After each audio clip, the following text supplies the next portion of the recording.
Good evening, everyone, and welcome to this special edition of Reputation Today PrimeTime with Corporate Communication Leaders.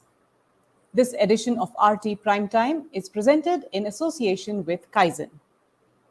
Kaizen, in association with Reputation Today, unveiled the 30 top corporate communication teams list last week. Today, we will hear from leaders of some of the teams who feature in the list. Today's session with these leaders will lay focus on what goes into building a high-performing corporate communications team.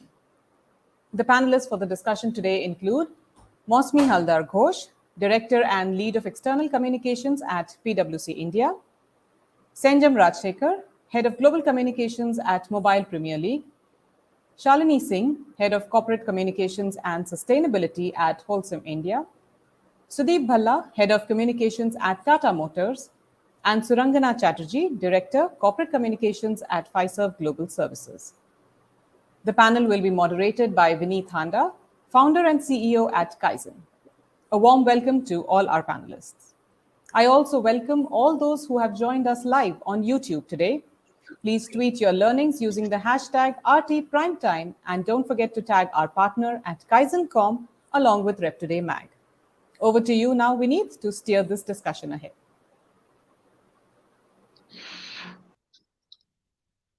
Hello and good evening to everybody. It's a privilege to be part of this Power Pack panel. The 5 winners from 30 top corporate communications team. In a real sense, high performing corporate communications team. Kaizen is a proud partner with 30 TCCT. That's what we call as part of reputation from its inception.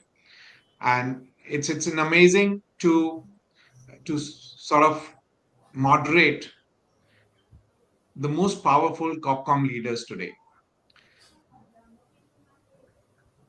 The journey in last 3 years as a corporate communication teams, as far as the agency side, has changed.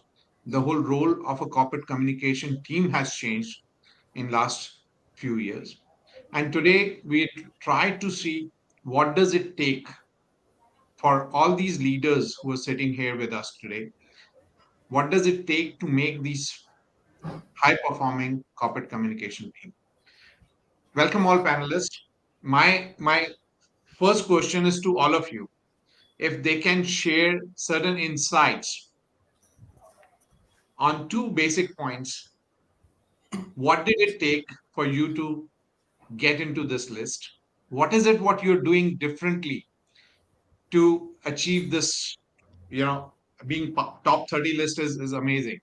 So to get into this list, and how the teams have changed over the years. I think it's a very correlated question, and I would love to have answers. I would want Moshmi to start with, and then probably Surangana, Sudeep, Saint Jim, and Shalini to sort of uh, bring some insights out there. Thank you, Thank you, Moshmi. Vineet. Thank you, Vineet. Thank you for having me here. Thanks, Anubhuti. I think I'll start with the later half of your question that, how has the structure of the team changed?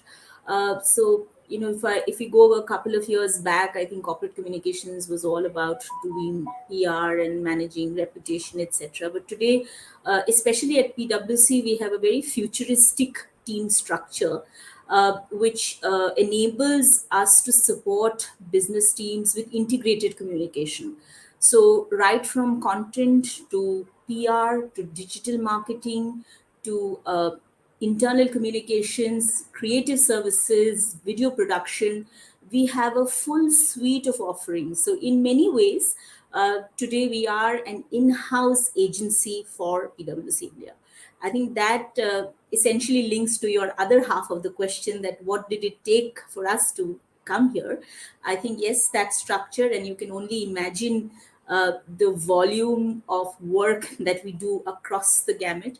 And of course, nothing is possible without the visionary leadership and a very enabling ecosystem that almost allows us to function as entrepreneurs. We just take on a narrative and just debate it and just charge forward with making sure that we are touching the right stakeholders with the right messaging.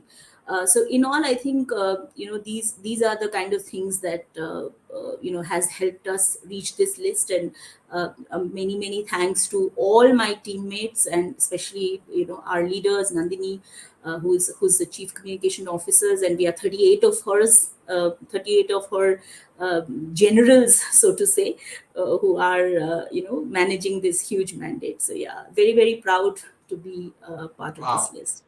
Thank you. Wow. 38 people, large team managing Copcom. This is interesting. This is interesting. And I had a fortune to also host Nandini in the same panel last year. So it's interesting to see how it's sort of year on year you've been doing great. Thanks, Maushmi. Surangana, I'll come to you. What is the key takeaways? what did what is it what made you to get to this list? Thank you, Vineet, and further thank you to you, Vineet, and thanks to the Reputation Today team, for giving me this opportunity. I'm very glad to be. We're very proud to be part of it. Pfizer proud to be part of the top 30 Copcom list there, and a second in a year for this for us. I'm excited to join in such august company and to discuss about such a pertinent topic. So for us, really at the backdrop of one of the largest mergers in the payments and fintech industry with Pfizer and sort of First Data coming together, for us it's been very close partnering in the transformation journey. So and something as cliche as this, but I think never goes out of fashion, is the whole the need to deliver value through business, and that comes through a lot of close collaboration with leadership. Moshin spoke about a very supportive ecosystem and leadership. So for us sort of continuing that journey has been a very strong alignment with leadership in terms of driving the narratives and hence using the communication tools around it. With the whole two entities coming together, it's been a lot of the whole cultural driving piece. And I think what we've also learned a lot with and really benefited a lot from, it was really involving our stakeholders, whether it's the leadership or the middle management team, all our employees, really looking at them as our storytellers. Now, everyone is a storyteller, whether you like it or not, externally or internally. So it's really about co-opting with them to deliver a cohesive message and getting that feedback mechanism to really see what's working, not working, skip level meetings, surveys. So I think that's really helped us. And to the second point, in terms of the teams, from my diaper days in PR, while I was also in the agency side previously, I've seen much smaller teams of Copcom, and like Maushmi said, was more just like a PR kind of discipline. It's become a lot more integrated, multiple disciplines, right from whether it's the content strategy or going up to the whole production piece that's being done in-house in terms of the whole creative piece, whether it's public policy, internal communication, digital press, industry associations for us is another big one. So yeah, it's multidiscipline, large teams that come together. And I think the key really is to stay connected while we grow big, but still stay small and stay sort of connected with each other so that it's one team that's delivering that one cohesive positioning.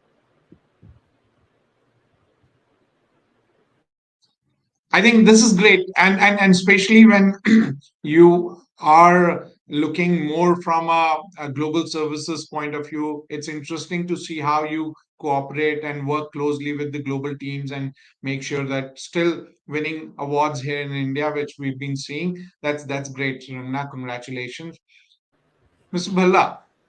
Amazing. Tata Motors always brings a smile on my face. Happy to have you here. My So pleasure. Thank you. again, uh, Tata Motors itself is an ocean. How are you managing it? What is it? What you're doing differently? So very interestingly posed question, Vineet. Thank you so much for that, and thank you for this opportunity as well to share my thoughts. As you said rightly, it's a notion. It's a 75-year plus, actually 76-year plus organization. And when you are such a large organization and you're also a notion, you tend to follow your own currents and streams. And therefore, there are times when you flow with it, and there are times when you flow against it. And I think that fine balancing is how I would like to describe the transformation and evolution of the communications function within an organization which is as mammoth as Tata Motors, but at the same time is now looking at the next 75 years of its journey rather than the legacy of the 75 years that it has had. So I think in that sense, we're in a very fortunate place because we have the richness of the past and we have the optimism of the future fusing beautifully. So all we have to do is manage the present in a very, very coherent and a very, very optimal manner. And that's what we're trying to do while keeping our eyes extremely on the horizon forwards. And therefore, the partnering that we do with our businesses, sorry. No, sorry, please carry on. Please carry on. Sorry, I thought someone was speaking something in between. My bad. The partnering that we do with our businesses internally is therefore a manifestation of not just what we were doing in the past, but also the ability that we bring to foresee from a future requirement perspective.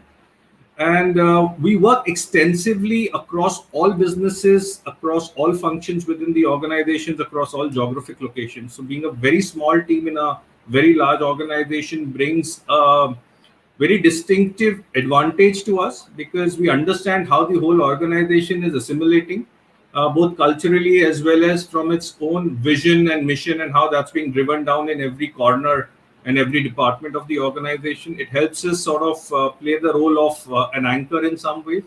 At the same time, when we see things falling out of place, we also become the watchguard to ensure that things get aligned. So there's a dual role that we play. We tremendously focused on internal communications in addition to the external part of it. That is for us been one of the biggest, I would say, path-breaking achievements that we've been able to do over the last 18 months, and we take great pride in that because this was a 75-year-old company on whose cultural journey had for transformation had just about started there. Another element that we do is that we see ourselves as extremely solution-oriented function. So very often when things come to us as a problem, we interpret that as to how is it that we can add value as communicators. Not everything can be done through the traditional routes that we follow in PR. We do a little bit of content, we do a little bit of social media, we do a little bit of film production. Sometimes it's in-house, sometimes you partner with agencies to deliver it, but at the end of the day, you have to go back with the function with a solution and a timeline, something which solves their business problems. And that's where we bet our money on and bet our reputation on that will help you solve your business problems. That's interesting, Sudeep. Loved a couple of points which you really spoke about. Looking at both internal and external audiences from the same lens, I think that's a very interesting way to look at it. And as we see, there's these lines are thinning more and more. So I think that's very interesting. And also, not all the solutions lies in traditional media. So I think that solution orientation is another very interesting part. And I think these are the things which truly making us grow from point A to point B. That's interesting. I have somebody here today, Sanjam, and I was just talking about it. I'll be completing 20 years knowing him. Uh, One of my bosses I worked in, and I'm actually it's a very interesting time today. I'm talking to him on the same platform as a and hosting on this. Congratulations, Sanjam, on winning this award. You have seen a lot. You have seen the largest teams. You have seen the agency side. You have seen the the industries across. What is it? How it has been changed for you? What is it? What you're doing as as MPL? Please throw some light on that. Thank you, Vineet. I think there is some light issue. Let me just put the light on. Give me a minute. Sorry. Uh, I'm Go very ahead, Sanjam. yeah, I'm actually very proud that that one of the persons that I recruited 20 years back today is heading a large PR firm that is actually giving competition to a lot of these multinationals that are there in the country and doing extremely well and actually sponsoring and doing a lot for the industry in terms of sponsoring awards, sponsoring events. So Vineet, I'm truly proud of the work that you have done, and the work that you're doing for the industry. Now, coming to MPL, we're actually a very young organization. We're just 3.5 years old. We are probably the youngest organization to feature in this list. Interestingly, the RT30 list started in 2017, uh, and early 2017, and MPL actually started in late 2018. so so, as a 3.5-year-old organization, it's very important for the communications teams to be focused on really delivering results for MPL, because we are at that stage in which we are laying the foundations, and we are just about ready to grow and grow much bigger. So two things that we do actually, which is, and we are very laser sharp focused on these two things. Number one is uh, is really in understanding the business and being very close to the business. So as a communications teams, not only do we care about communications, we care about each and every business metrics that are available. Good part about MPL is that everything of MPL, which is either software or applications in which knowledge is there, or data is there, is available to us. We, for example, so there is this SaaS platform called CleverTap, which is like a customer lifecycle management. I go there almost every day to figure out which are the top apps, how many, what is the kind of time that people are spending on our app, what is the kind of retention that we have, what is the kind of geographies people are coming from. So all of that. So that's one, which is understand, and secondly, understanding the external environment in which we could actually thrive or could be challenged. So that's first part, is understanding really the business and the external environment. The second thing that we do very, very sharply is that whatever we do from a communications perspective is only to us delivering business impact and business outcome. We don't do anything which does not deliver outcome. For example, we do not chase number of clips. That's not relevant for us. We will not say, okay, here, let's do a press release, let's do all across the country, let's measure it by volume or output. We don't do that. We only measure by outcome, and what is the kind of value that we can bring into the company from an impact outcome perspective. If, for example, there is, if a particular initiative does not need to come out in the media, we don't go to the media. Maybe that initiative is better out on a simple social media platform. So it's very, very impact oriented, and these are the only two things that I think matter to us at this point of time.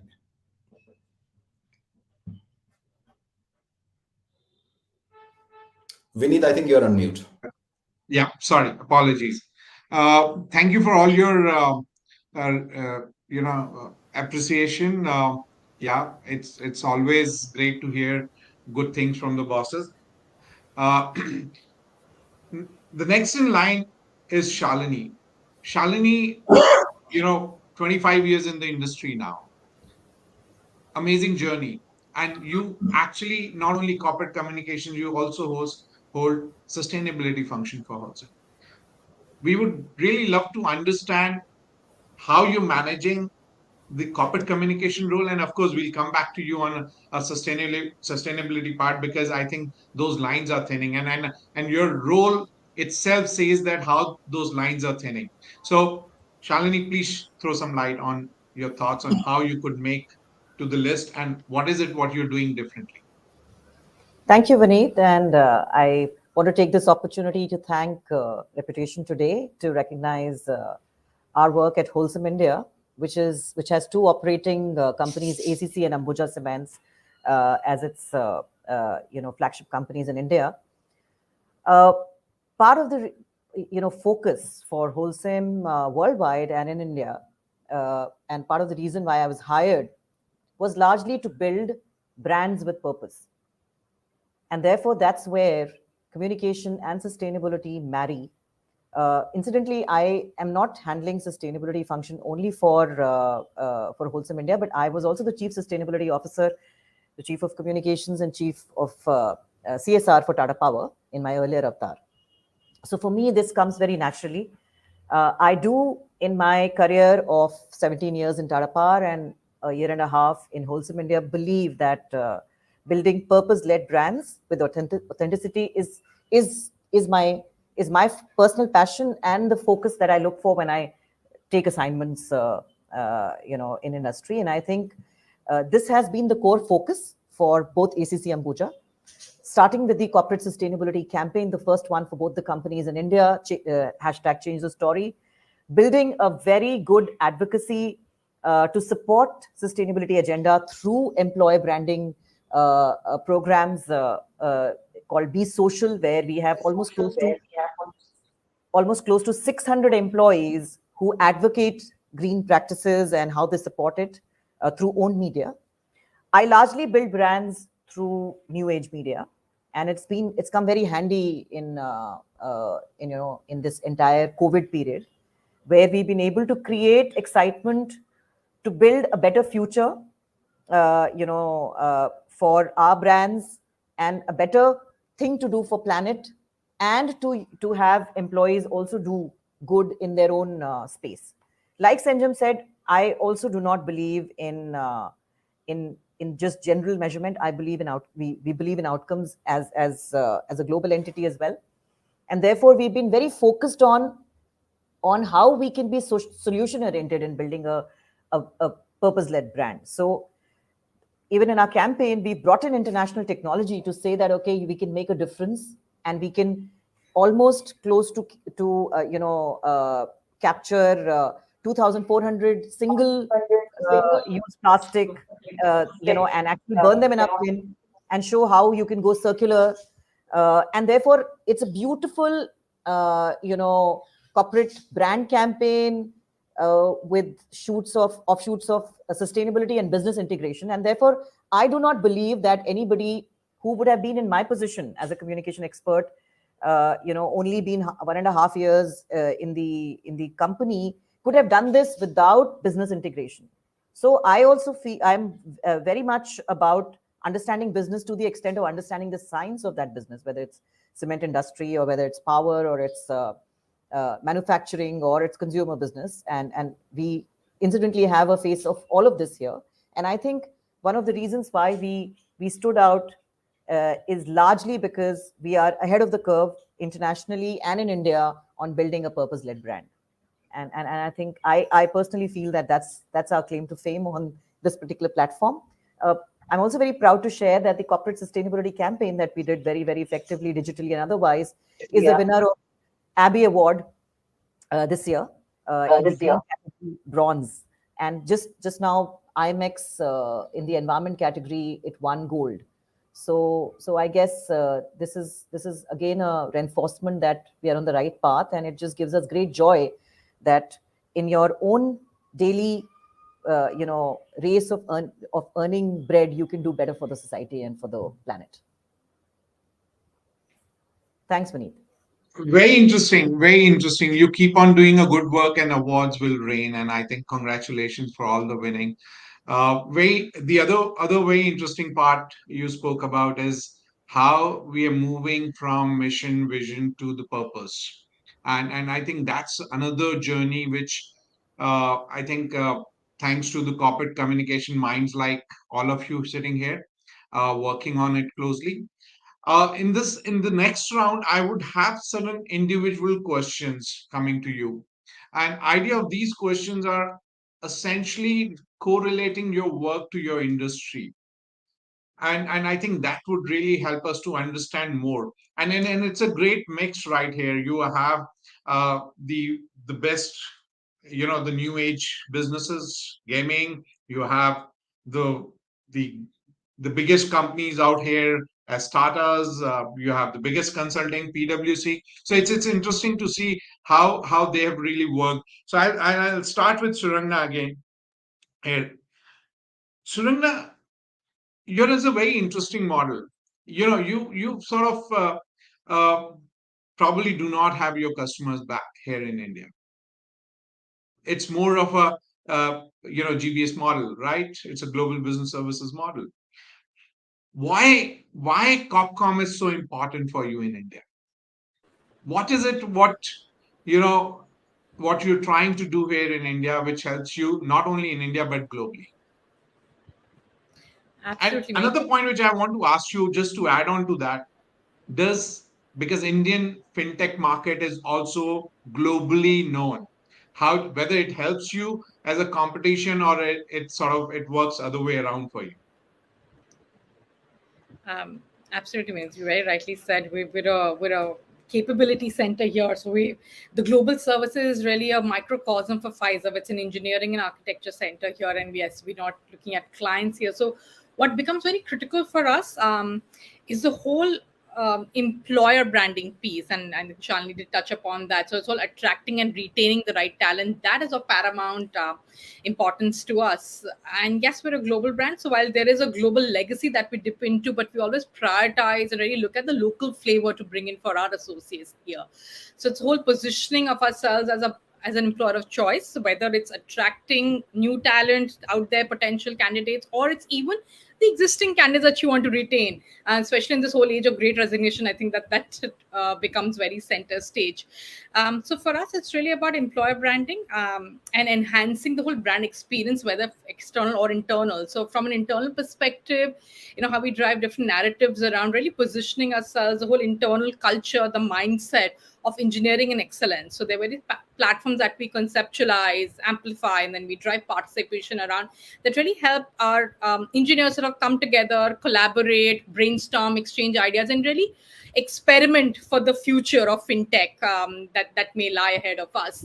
Another important aspect is the whole sense of driving pride and belonging, and then celebrating and showcasing their work, which is not just internally celebrating their delivery of to client, the whole excellence delivery that we do to clients, celebrating that, but also the teams behind it. And of course, from an external standpoint of view, like I talked about, is about the elevating the brand experience. So looking at very engaging employee engagement platforms like a Glassdoor, where we're putting out marquee updates there, and really I spoke about storytellers. So leveraging our internal storytellers, influencers to go out there and talk about our work culture, talk about the kind of value of work that they get to work here, the kind of exposures they have.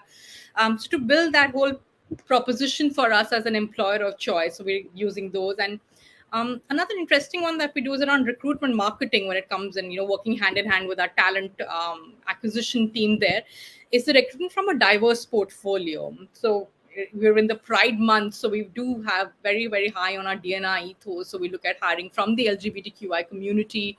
Or for us, another important one is around women in technology. So we do have specific programs that we run where women who've taken a career break and falling back into the workforce, in terms of how do we hire them, really outreach, reaching out to them, and then getting them back into the whole fold of workforce there. And of course, also looking at campus outreach, right? Looking at young engineering talent coming into our fold. Of course, the brass tacks of industry association, press, social media, where a lot of our audience are young engineers, are really present on the digital platforms. So that continues to be part of our employee first engagement. And with the whole, I think, the great resignation phase that's in general in the industry, and otherwise for us being a very employee first organization, employee communication, employer brand building is really core of our business strategy, and not just the communication strategy. And that's where the whole understanding of business, the whole understanding of alignment with the leadership comes in very, very close for us. That's a very interesting. In fact, that's a trend. If we look at, if I'm going for 10 pitches, at least 50 to 60% clients are looking for employer branding. It's across now. It doesn't matter which industry, how. And I think this great resignation story has made it more often. And as a Copcom, I believe the companies look solution for every issue, crisis, and KC back into the Copcom teams. And I think that's what is the importance of our work. I think that's very interestingly and nicely put through. Coming back to St. Jim, your job, you said 3.5 years, but I'm sure the whole work which has been happening, and it's a little high pressure, because I believe there are a lot of advocacy, there are a lot of policy, legal, all of those challenges with you. How have you managed as a copcom, and what kind of pressures when it comes back to internally, and how you managed it? Can you please share some light on that? Actually, there's a very simple answer that I have. We don't take any pressures. Uh, but having said that, I will just tell you the sector that we are in is an interesting sector because it's mobile gaming, and mobile gaming is something which is just taken off in the last 5 or 10 years, and it is now become it's now bigger than Hollywood, movies and music combined across the world. There are more people who are actually spending time on gaming than on even on social media, and is actually something which has taken over the world. And if you look at it, it's the younger generation who are actually playing the games. As a result of which, there is a generation which is there which do not understand why are these young people only playing games. So therefore, there is this whole thing about that generation saying, oh, there is a set of people just playing games. These are actually harmful, etc. One and two is that there are people who are actually uh, doing illegal activities in the name of gaming. So there are two parts to it. What we do as a communications team and as a company is actually go and meet up with a lot of stakeholders.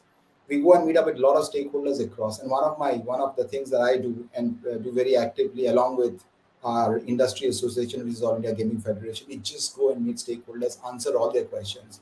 And it's been a very successful program that we've been running for the last more than a year, in which every stakeholder we meet, we explain to them what exactly is gaming, what can gaming do, why is gaming important.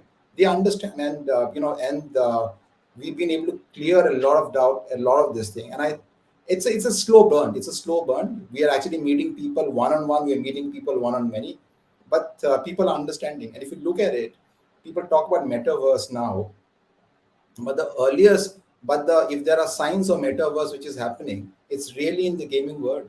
The first concert happened on a game. The first the whole blockchain metaverse, all of that is happening on the gaming platform. Is really at the cutting edge of technology, and this is something that people are now realizing. And yeah, so I think that meeting people, meeting stakeholders served us very well, and not taking pressure also works very well, Vineet. Interestingly put through, when I say pressure, pressure is outside, not inside. And I think I can see that from St. Jim always. Coming to Shalini, I believe one of the most regulated, or if not most, top regulated industry, cement, right? Also have challenges on ground from environment sustainability, and I can see your focus on ESG. And during COVID, of course, there were pressures on the business back. Uh, how have you managed as a Copcom? What kind of issues which you saw and how you managed it? So, by the way, as a country, we uh, we are way behind on our carbon targets. It's good to now take targets to go carbon neutral by 2070. I think that is a challenge which perhaps is there for most of the manufacturing companies in India. By the way, cement is free market. Power is more regulated than cement, so it's not as challenging. You can, if you have good selling skills and if you have good products, you can do a very good job. But I think what we've done very, very uh, focused and in a very interesting manner, as both ACC and Ambuja and as Wholesome as a parent, is taken the opportunity in COVID to bring in green products to India, green cements and concrete products. Like, of course, many of you will not hear about it because we barely construct in urban, cities on our own. But EcoPact, the range of concrete, plus EcoPlanet, the large range in cement. We've taken the opportunity to bring in a lot of green products and make it available to the construction industry. What we've also done very well is adapt digitalization in our own plants very, very quickly, without worrying about where the industry is, and that's given us a lot of edge in terms of reducing our carbon footprint as the two entities in India. The regulatory pressures on certain things like disposal of more of alternate fuel for us we were ahead of the curve. So thankfully, we are already at 10, 12%. And even I don't believe in taking stress. I think we have to find solutions and help the regulations and help the country shape regulations. It's an opportunity. It's actually not a stress. So in this opportunity, how do you bring in global technologies to help the country in the product area, or in the area of disposing waste responsibly, in the area of burning alternate fuels and not fossil fuels? I think all of that opportunity we have leveraged very well and enjoyed the process. What it has also done is catapulted us into being the first in many of these areas. And I think that's where the beauty is, when you want to do something different and innovative, especially in a period like COVID, and having a parent who's a European international parent. I think that really helped us push the envelope.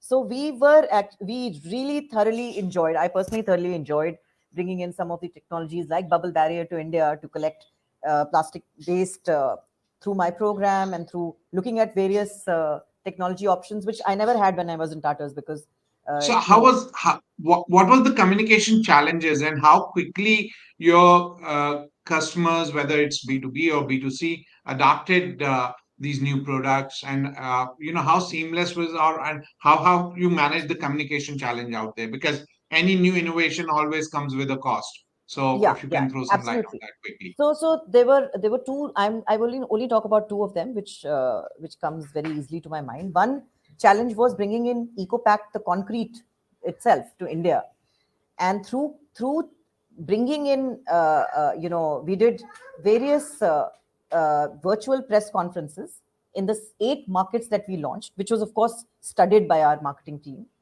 And by raising the awareness through owned media plus the PR part, we brought in credibility. And the India is the second largest market for the concrete today, and you'll be surprised to know that it has now become 12% of our total value added product within 6 months, which to the surprise of everyone was like a big thing. The other thing that we did very well was, uh, a year and a half ago, the industry doesn't have a focus on digital so much. And when we came in as a communication team, we said that, look, if we have to bring in more education and awareness, we need to have good social media presence. And we focused on LinkedIn, Twitter, Insta, and and Facebook to do performance marketing. And that's one thing which is where we have, in 1.5 years, we are number one in the industry for both the brands on our digital followership. And we are able to also convert that into performance marketing. So now when we have captive audience on our own media, we really look at that to educate them on next practices, on best practices, create and work with green influencers in that space where we have control, rather than high spillovers through TV and others, which many of our competitors continue to do. So that's I think those two examples, In, I would say, Vineet, helped us. Interesting integration. I think the best way to sort of sustain your campaigns is integration. Uh, Absolutely. Sort of traditional media brings credibility, and then you sort of build on from your social media channels. That's great. Sudeep, coming back to you, congratulations. What a journey. Tata Motors coming back as number two, after Suzuki. So this is very interesting, and I truly love that headline. Tell us the journey. I think that's very important. And I am sure communication had a huge role to play in that journey.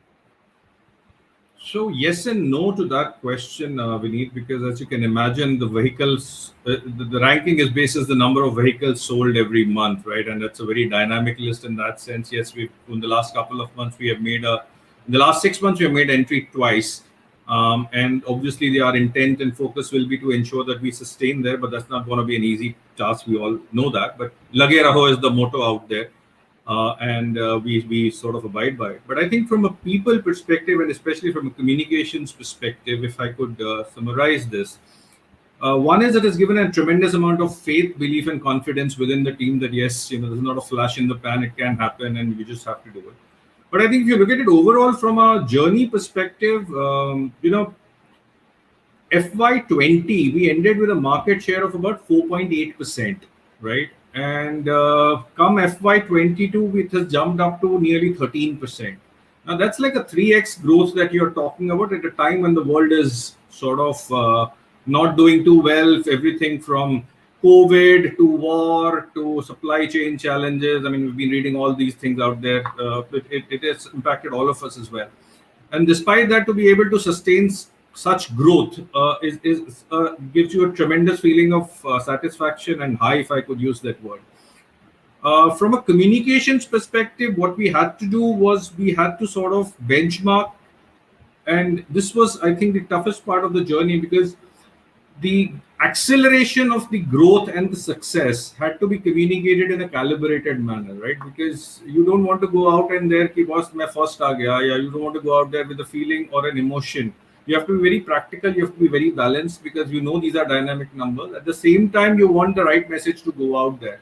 So I think the fine act of balancing from a communication perspective has been brilliant.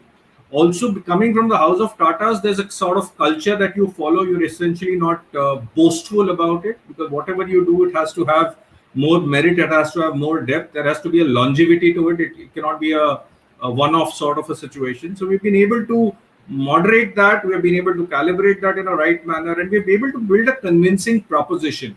Like my colleagues mentioned earlier, we worked it in multi manner. There is obviously a strong component of media relations, because that's the amplification that you need.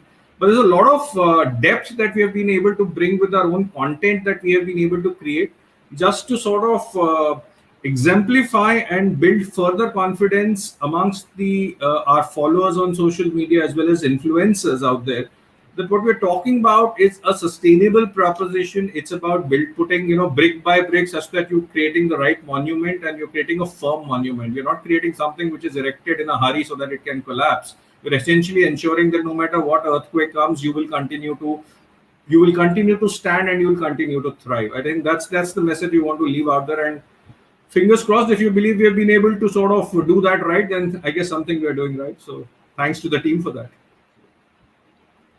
Definitely, there are lots of things which you're doing right, and I believe the interesting part is you're a brand of choice across all markets.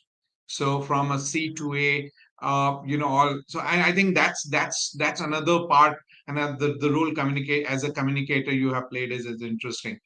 Moshmi, coming back, you run an agency inside a company. That's how I really see that, right? Now, how easy and difficult it is to do that, and how are you able to manage, because you actually have probably uh, uh, 20, 25, or probably more, 50 stakeholders inside. How are you managing to keep them going? How has it been in last 2.5 years? And also externally, there is a tough competition for you. So I'll just tell you that our stakeholders are all partners, and it is 450 plus. So yes, that's the kind of audience size that we manage only in India, and there is the network as well. Um, I think there is a science to it. I think we prioritize a few things that we want to do, and not try to do everything. So in terms of and the priorities are aligned to the outcomes. Like Sanjam said, that nothing we do is something just for the sake of it, but we know that it is going to have a tangible impact on business. So with the pandemic, I think there is a huge shift, and being a legacy partnership, we are not a very big spender on marketing budget. So much of what we do is through owned and organic. We have great one-on-one relationships with media, and the knowledge we produce, I think, is our biggest strength. So we use that to get as much as earned coverage as possible. In terms of what we did for our uh, talent branding, which is, like Suranga mentioned, the biggest challenge that we've been facing, if I say over the last 18 months, 18-20 months. So again, talent branding is a huge aspect of our work. Internal communication has been the hero for the last 18 months. You all have seen how, staying connected and feeling cared for has been such an integral part of what the organization today stands for. So I think our energies were equally focused on that. From the creative services, which is our largest team, in fact, we took on the mantle to produce a lot of audiovisual content, because that's the way we engaged with all our audiences during the remote working period, and I think that continues. So whether it was managing the client touch points with the conversations of experts, the world was on the webinar, so were we. So that aspect, and as well as creating bite-sized narratives that can go, whether it is to our business audiences, to our clients, to our talent. So we produced all of that in-house. So I think in all aspects, we prioritized the objective, the communication objective, drew out a plan, very intelligently invested monies where it was important, because we are a frugal team, and we believe that any investment has to be valued. So we really chose where we want to invest in, and I think it has paid huge dividends, because we've seen our followership on social go really really high. Our chairman is more sought after on digital as a thought leader. We've seen our campus thing and our Insta follow account go up. We've seen a lot of engagement with the business content that we produce. We've seen phenomenal press coverage with a lot of knowledge, things that we did around recovery, around cybersecurity, around value deal valuations.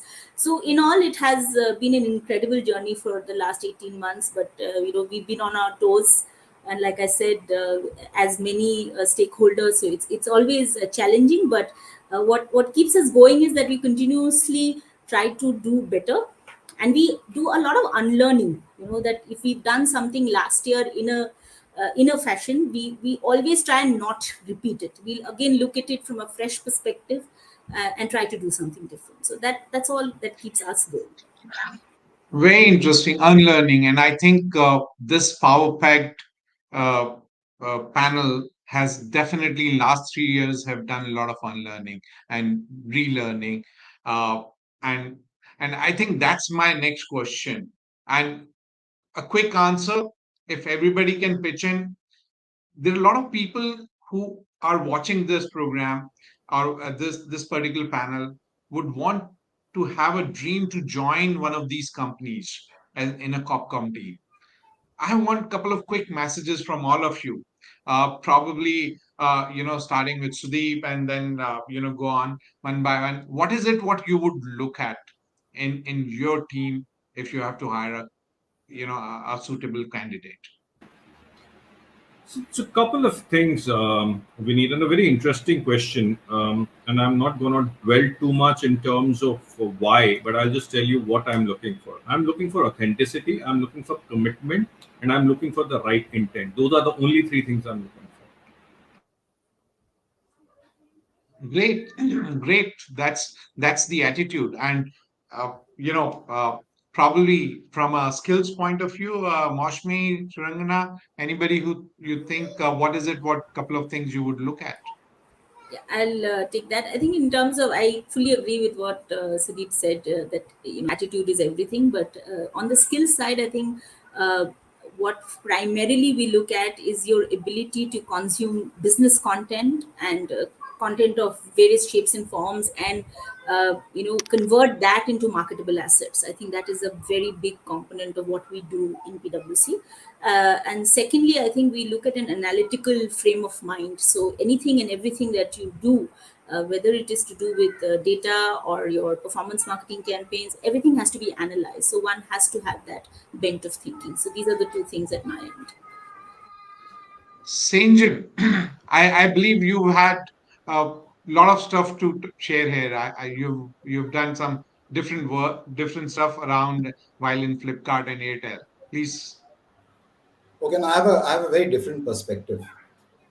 A lot of people who are working in PR agencies actually dream and see going to corporate communication as a step up.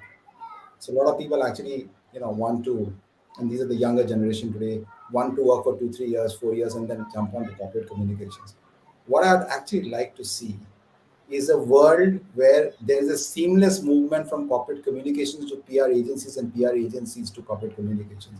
And this is actually happening in the world of the legal fraternity. So if you look at it, there are general counsels who go on to become partners in law firms. And a partner in law firm is as equally prestigious, or maybe even more prestigious, than a general counsel of a which is an in-house job. I would like to see a situation, and I think this is very much needed, where young people today see work in a PR firm as important as work in any companies. Of course, the company would have a brand name to it, but the kind of value that a PR firm can bring in, the kind of thrill that you have when you are actually pitching for a client, winning a client, I don't think that thrill you can have in a corporate communications function. So I would say that, okay, yes, the skill sets that are required for a good person in a PR firm and a good person in a corporate communication setup would be the same. But I would like a situation where we operate like like the world of law today. And in fact, in the world of law, people who are actually working in the law firms today are more sought after by the corporate honchos than the people inside the company as well. So slightly different perspective, but I do hope the youngsters today who are listening to this take this. Thanks, Raj. Saint Jim, sorry. Uh, I think it's music to my ears, and a strong message to everybody. Shalini, very interesting, business you are in. What is it what you would look at? So I have a different take on this. I believe that the first of all, a strong business understanding is my number one, and to be able to translate that into roles, because I've always had multiple hats that I've worn, and therefore I'm always constantly looking for people who understand business so well that they can do most of the shared services function, barring HR, of course, in a manner of understanding in the function. That's number one. And I think that makes you multi-skilled, that makes you scalable, that makes you have a very, very good career as a CXO, as a leader in an organization. The second thing that I learned, and I want to tell people that it's very, very critical, is the digital skills and the understanding and analytics and the supporting data, the entire data analysis area. No matter what position you are in, whatever gets done should get measured and should get understood. And I think that's the second part, which is very, very important, because when you are competing against marketing guys for funds, believe me, communication cuts in most companies very sorry figure, especially in B2C. And I feel very, very sad to see that, because I think it's just lack of focus. I don't think it's lack of skills. So it's very critical that you please, measure your ROI, your return on objectives, return on investment, the way it is measured by any other business guy. So those are the two things I think which makes you, cutting edge, and can take you to a different level, can take you to a level of a CXO without blinking an eye. Wow. This whole debate between Copcom and marketing, I think we can do probably a series of session on that. But I'll come back to you very quickly. We have been told that we only have 6 minutes left. Surangna, quickly, if you can put in 3 words, what is it, what you're looking at? And then I have some quick questions to sort of bring some more insights out there. But the quick ones. So Vineet, really for me, the magic word is attitude. I think a lot of skills that you hone around time, but if you have the right attitude to come in and own something end to end, and the art of very compelling storytelling, that really, like Sanjay said, I don't think that changes whether in agency or in corporate, but really that's at the heart of everything. Especially in a time where Copcom teams are evolving to be very, very agile, and we've seen that in this pandemic induced world. I think that attitude and compelling storytelling is really key. Good question to all of you, and any two of you or three of you can want to comment. Is India ready to handle digital from a Copcom point of view, or because it's largely the marketing which sort of owns it? Are we ready to handle that? From Okay, I think Sudeep. I'll come in first Yeah, here. yeah, Vineet, absolutely, yeah. because despite being B2C in my last organization and in the current organization, despite having strong marketing, we handle digital. We are the corporate Great. reputation owners, and you should never ever hesitate to own those channels or to fight for them. And it could be marketing. Sometimes it can be, you'll be very surprised, in certain organizations it can be your IT team, by the way. So it's as I would say ancient in India as giving it to marketing guys whose job is only to sell, not to build reputation. So let's be very clear. We are the umbrella. We are the air force. We give air cover, and therefore any channel which gives air cover to the organization, including digital, rests with Copcom without any doubts. Very Absolutely. interesting. I'll Very also come in interesting. here, Vineet, if you allow me 30 seconds. I think it's very important that if you are asking us to spread awareness, build consideration in the market through communications, digital cannot be handled by anybody else. And I completely agree with Shalini. We provide air cover, the control has to be with us. That's great. My next question, quickly, Vineet, is before that, ESG the? I Yep. actually have a Yes, India. perspective on this. When you say digital, we are actually a brand born in the digital world. So therefore, digital has actually become very, very specialized right now.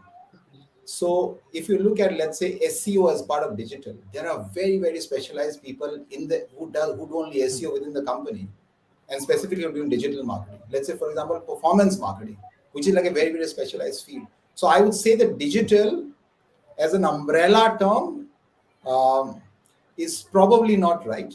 I Right now, a lot of marketing, a lot of communications will become digital, and a lot of it will become specialized.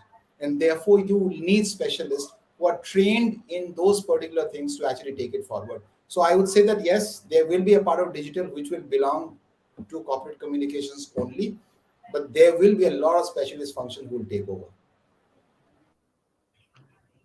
And I think that's the journey which probably 10 years down the line, there is a very thin line between advertising agency and the PR agencies, and there are comms agencies. Everybody's talking about that. That's great. I have a very interesting stuff, and I'm really passionate about it. ESG.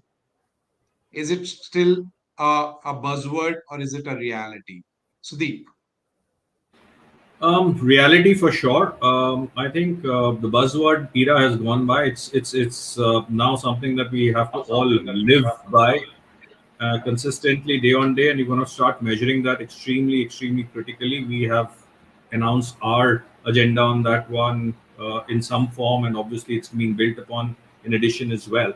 But yes, that's definitely going to be it's going to be the way forward for business actually. So you really can't disassociate yourself.